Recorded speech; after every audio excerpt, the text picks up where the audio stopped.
আলহামদুলিল্লাহ আজকে 50তম সমাবর্তনের এত সুন্দর একটা দিনে আমরা আজকে সবাই মিলে মিলিত হতে পেরেছি। ছোটবেলা থেকে যে স্বপ্নগুলো আমরা মনে লালন পালন করে এসেছি তারই বাস্তবায়ন হতে চলেছে আজকে।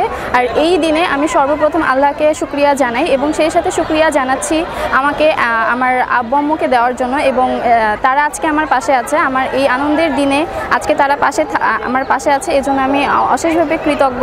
এবং আমি আরও বলতে চাই এখানকার প্রতিটি জিনিসই আমি অনেক বেশি মিস করব। আমার ক্লাস, আমার ফ্রেন্ড, আমার লাল বাস যেটাতে করে আমি সবসময় যাওয়া আসা করতাম, এগুলো সত্যি অনেক বেশি মিস করব।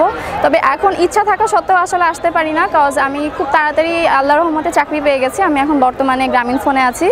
তো সেখানে গিয়েও আমি আমাদের ইউনিভার্সিটিরই অনেক ভাইয়াদেরকে পেয়েছি যারা আমাকে সবসময় অনেক বেশি সাহায্য সহযোগিতা করে আসছে। সো এটাই আমার কাছে খুব ভালো লাগছে যে আমার স্বপ্ন পূরণের সাথে সাথে আমি সব কিছু পেয়েছি শুধুমাত্র এই ঢাকা বিশ্ববিদ্যালয়ের কল্যাণে। সো আমি ঢাকা বিশ্ববিদ্যালয়ের সবাইকে অনেক বেশি ধন্যবাদ জানাচ্ছি এবং 50তম সমাবর্তন খুব ভালোভাবে কমপ্লিট হোক এটাই চাই। ধন্যবাদ।